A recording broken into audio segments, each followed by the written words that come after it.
Hello everyone, कैसे हो आप लोग। स्वागत करती हूँ आपके अपने तपस्या एकेडमी पर। एक लंबे समय बाद हम फिर से मिल रहे हैं एक नए टॉपिक के साथ।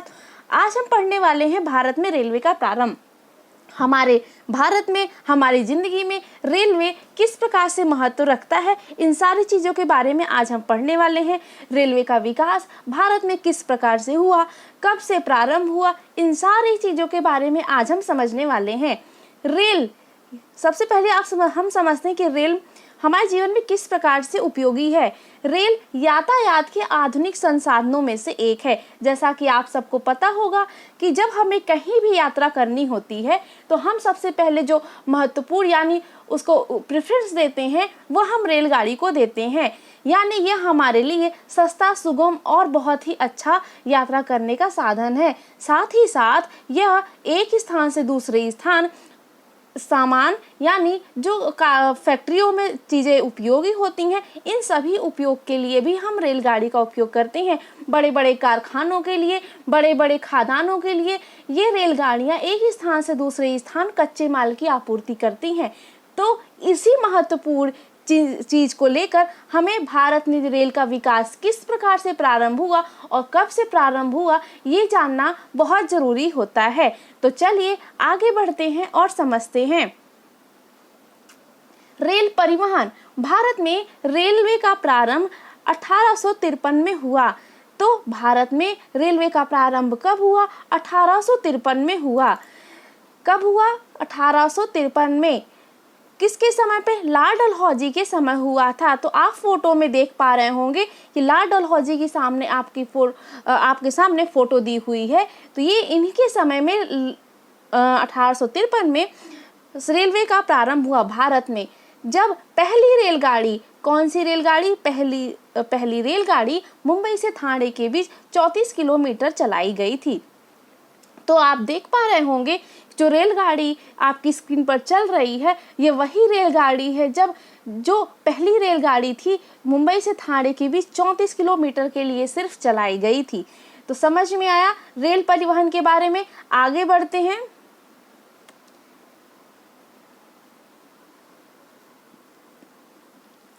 अगला पॉइंट है, प्रारंभ में भारतीय रेलवे का विकास अंग्रेजों द्वारा इस रूप में किया गया ताकि कच्चे माल को निर्यात हेतु कोलकाता, चेन्नई जैसे महानगरों में तक पहुंचाया जा सके।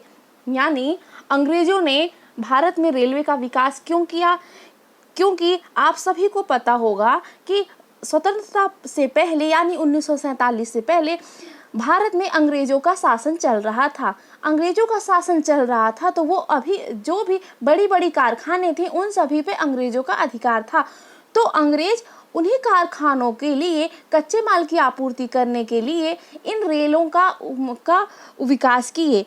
कोलकाता चेन्नई जैसे महानगरों से कच्चे माल मंगाने के लिए पूरे भारत में अंग्रेजों ने रेलवे का विकास किया, जिसकी वजह से ताकि कोई भी कच्चा माल एक जगह से दूसरी जगह आसानी से सुगमता से पहुंचाया जा सके। अब स्वतंत्रता के बाद यानी 1947 के बाद रेल मार्गों के विकास पर सरकार ने विशेष ध्यान दिया, क्योंकि यह परिवहन का सस्ता, तीव्रगामी और सुसाधन था। तो स्वतंत्रता के बाद यानी 1947 के बाद रेलवे के विकास पर विशेष ध्यान दिया गया। आगे बढ़ते हैं। लॉर्ड रीडिंग के काल में भारत में पहला विद्युतीकरण रेल मार्ग मुंबई से कुर्ला के मध्य बना था। अब लॉर्ड रीडिंग का काल आया, उनके समय में भारत में पहला विद्युतीकरण रेल मार्ग मुंबई से कुर्ला के मध्य बना था। अगर आपसे क्वेश्चन पूछा जाता है कि भारत में पहली बार रेलवे का प्रारंभ किन किन जगहों के बीच किया गया, तो वह मुंबई से ठाणे के बीच था 34 किलोमीटर। और अगर भारत में सबसे पहला विद्युतीकरण रेल मार्ग कौन सा था, तो वह था मुंबई से कुर्ला। एग्जाम में अक्सर क्वेश्चन पूछ लिया जाता है कि भारत में जो पहली ट्रेन थी या पहली रेलगाड़ी थी, वह किन दो स्थानों के मध्य चलाई गई थी और कब चलाई गई थी। तो आपको याद होना चाहिए 1853 में मुंबई से ठाणे के बीच 34 किलोमीटर चलाई गई थी। और दूसरा, भारत में पहला विद्युतीकरण जो रेल मार्ग था वह मुंबई से कुर्ला के मध्य बना था। भारतीय रेलवे एकल प्रबंधन के तहत विश्व का दूसरा सबसे बड़ा रेल तंत्र है। ये भी बहुत अच्छा क्वेश्चन है कि भारत में रेलवे एकल प्रबंधन के तहत विश्व में दूसरा बड़ा रेल तंत्र भारत का आता है। अगर पहले क्रम की बात करें, पहले स्थान की बात करें तो वह यूएसए यानी संयुक्त राज्य अमेरिका का है। यूनाइटेड स्टेट ऑफ अमेरिका का स्थान पहले नंबर पे आता है। तो भारत में एकल प्रबंधन के तहत विश्व का दूसरा सबसे बड़ा रेल तंत्र भारत का है और पहले स्थान पर अमेरिका का है। तो इतनी चीज़ें समझ में हुई। आपको कोई भी डाउट लग रहा है तो आप कमेंट सेक्शन में ज़रूर लिखिएगा, मैं आपके डाउट पर्सनली आपको सॉल्व कराऊंगी। चलिए आगे बढ़ते हैं। अब बात करते हैं कि भारत में रेलवे का प्रबंधन किसके द्वारा किया जाता है। तो भारत में रेलवे का प्रबंधन भारत सरकार के रेल मंत्रालय के अंतर्गत बोर्डों के द्वारा किया जाता है। आपको स्क्रीन पर लोगो दिख रहा होगा, वह भारतीय रेलवे का है जो भारत सरकार की तरफ से कार्य करता है। अब भारत का रेलवे प्रबंधन भारत सरकार की तरफ से रेल मंत्रालय के अधीन बोर्डों के द्वारा किया जाता है। समझ में आई बात?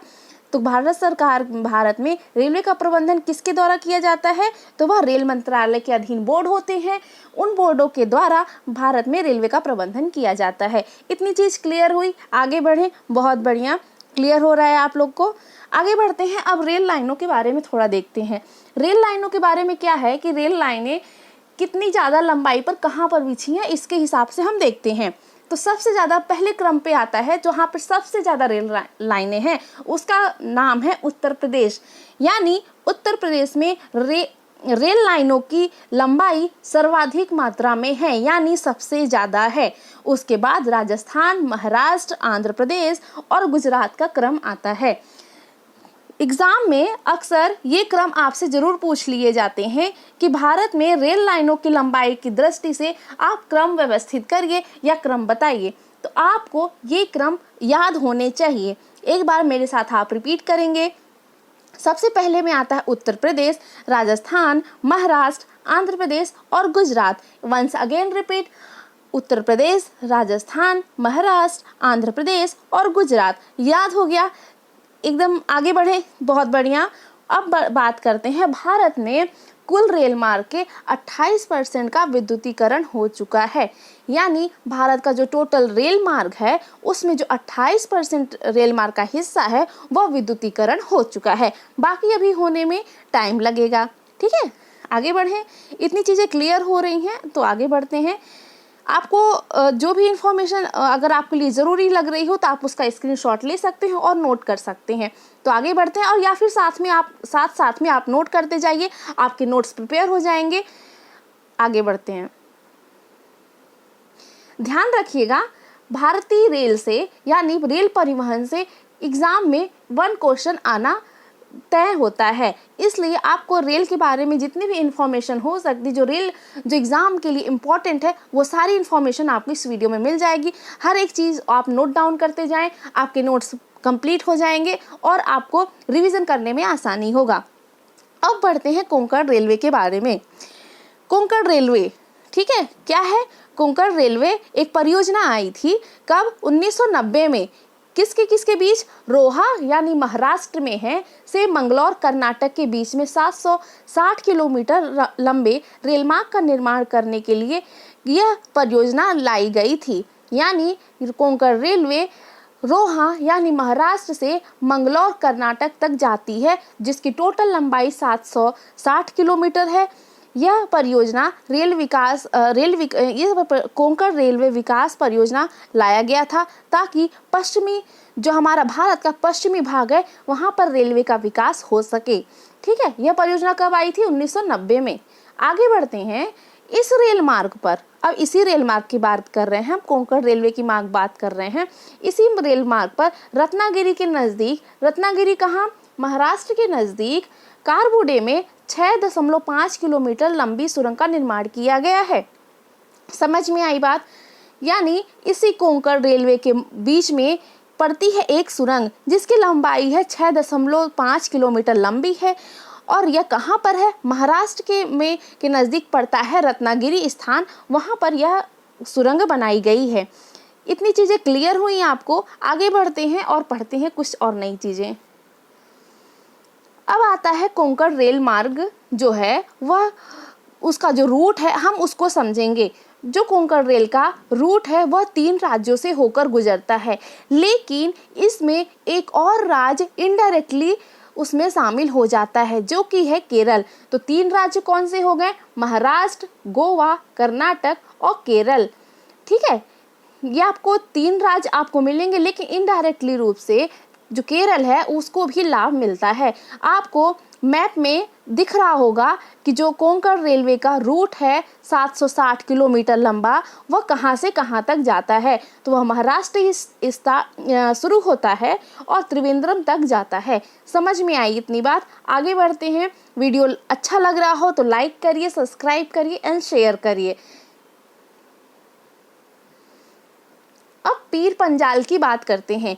पीर पंजाल बनिहाल रेल सुरंग, यह रेल सुरंग भारत के जम्मू एंड कश्मीर के बनिहाल कस्बे के पीर पंजाल पर्वतमाला को काटकर बनाई गई है।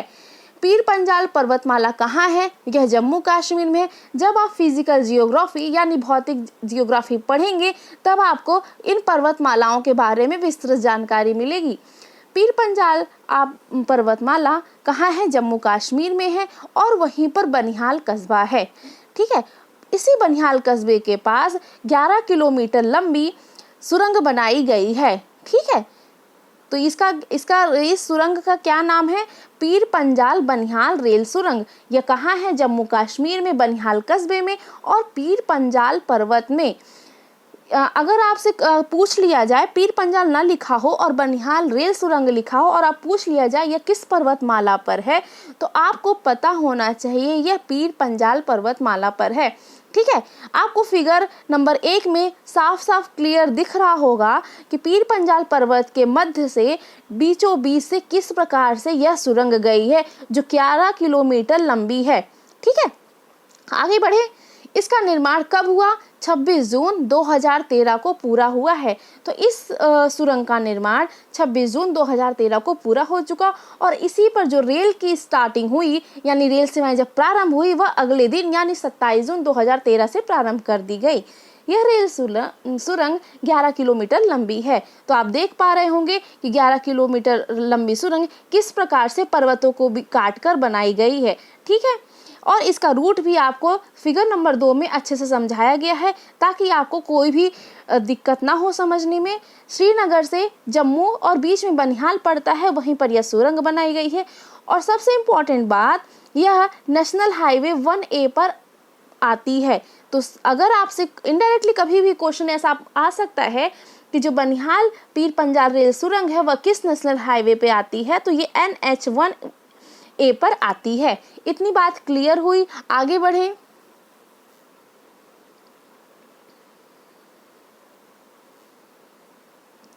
अब पढ़ते हैं रेलवे जोन्स के बारे में। रेलवे जोन और उनके हेडक्वार्टर आपको याद होने चाहिए। इससे एक क्वेश्चन डेफिनेटली आता है, इसलिए आपको इसमें भी कोई भी डाउट नहीं होना चाहिए और आपको ये याद होने चाहिए।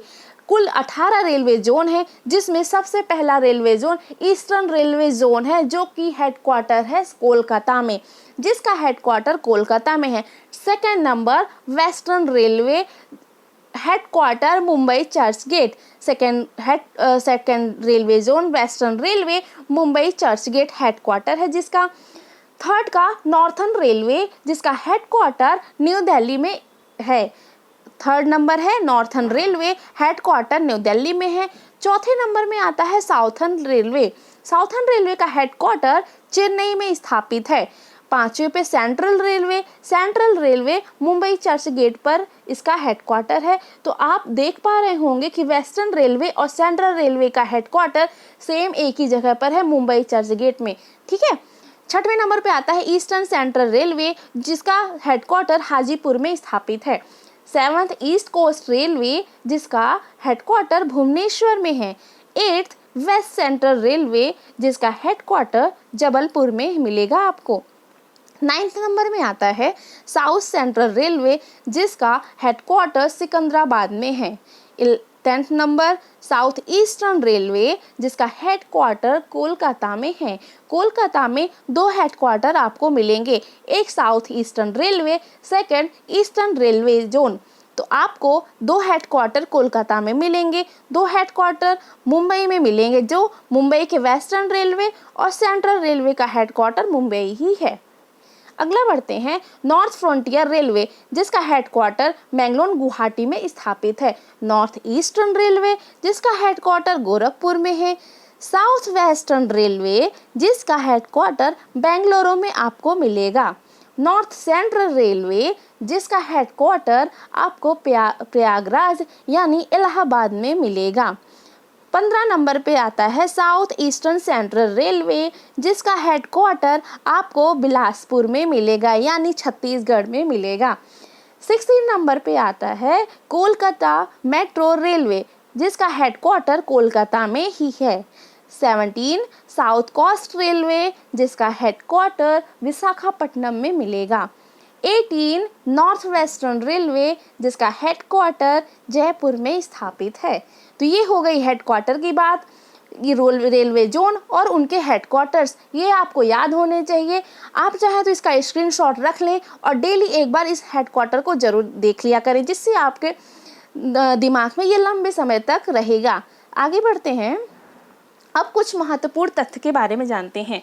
महत्वपूर्ण तथ्य पहला आता है मैत्री एक्सप्रेस। मैत्री एक्सप्रेस 11 अप्रैल 2008 को भारत एवं बांग्लादेश के मध्य प्रारंभ किया गया था। तो जो मैत्री एक्सप्रेस है वो 11 अप्रैल 2008 को भारत और बांग्लादेश के मध्य प्रारंभ किया गया। भारत में कहाँ? कोलकाता से बांग्लादेश के ढाका तक जाती है। ठीक है। समझौता एक्सप्रेस 22 जुलाई 1976 में भारत पाकिस्तान के मध्य चलाई गई थी। ठीक है। समझौता एक्सप्रेस 22 जुलाई 1976 को चलाई गई थी भारत और पाकिस्तान के बीच। यह समझौता एक्सप्रेस आपके लिए बहुत ही महत्वपूर्ण है क्योंकि अक्सर यह खबरों में बनी रहती है। तो समझौता एक्सप्रेस भारत और पाकिस्तान के मध्य चलाई गई 22 जुलाई 1976 को, जो भारत की राजधानी दिल्ली से लाहौर तक जाती है अटारी बॉर्डर होते हुए। ठीक है। और मैत्री एक्सप्रेस 11 अप्रैल 2008 को भारत के कोलकाता से बांग्लादेश के ढाका तक जाती है। दोनों ही हमारे पड़ोसी देशों में जाती हैं, इसलिए ये दोनों एक्सप्रेस बहुत महत्वपूर्ण है एग्जाम के पर्पस से। आगे बढ़ते हैं और बात करते हैं विवेक एक्सप्रेस के बारे में। यह भारत की सर्वाधिक दूरी तय करने वाली रेल है। ठीक है, जो डिब्रूगढ़ से कन्याकुमारी तक जाती है।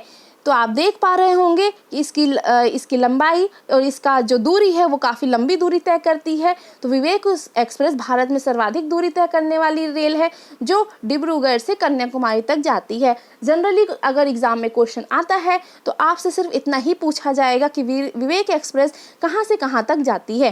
ठीक है, आगे बढ़ें।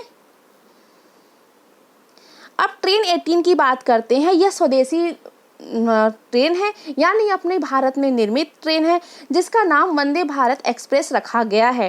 ट्रेन 18 पहले इसका नाम ट्रेन 18 था, जिसका नाम बदलकर वंदे भारत एक्सप्रेस रखा गया है। प्रिंटिंग मिस्टेक है, आप इसको अपने कॉपी पर नोट कर लें। ठीक है, जिसका नाम वंदे मातरम भारत एक्सप्रेस रखा गया है। इसकी स्पीड देखा जाए तो 160 किलोमीटर प्रति घंटे की स्पीड से चलती है। जिस प्रकार से आपके स्क्रीन में ट्रेन भाग रही है ये इसी स्पीड से भागती है। ठीक है, ये स्वदेशी है, सेमी हाई स्पीड ट्रेन है और इसका पहले नाम ट्रेन 18 था, जिसका नाम बदलकर वंदे मातरम एक्सप्रेस रखा गया है। तो ये थी आपके रेल परिवहन के बारे में कुछ महत्वपूर्ण जो मैं आपको बताना चाहती थी। एग्जाम के पर्पस से हर एक पॉइंट बहुत इंपॉर्टेंट है। आप इनको अपने कॉपी पे नोट कर लें और इनका रिवीजन करते रहें। मिलते हैं नेक्स्ट वीडियो में एक नए टॉपिक के साथ। वीडियो को अंत तक देखने के लिए आपका बहुत बहुत थैंक यू। और नेक्स्ट वीडियो में एक धमाकेदार वीडियो के साथ मिलेंगे। तब तक के लिए खुश रहिए, फिट रहिए और पढ़ते रहिए। Thank you.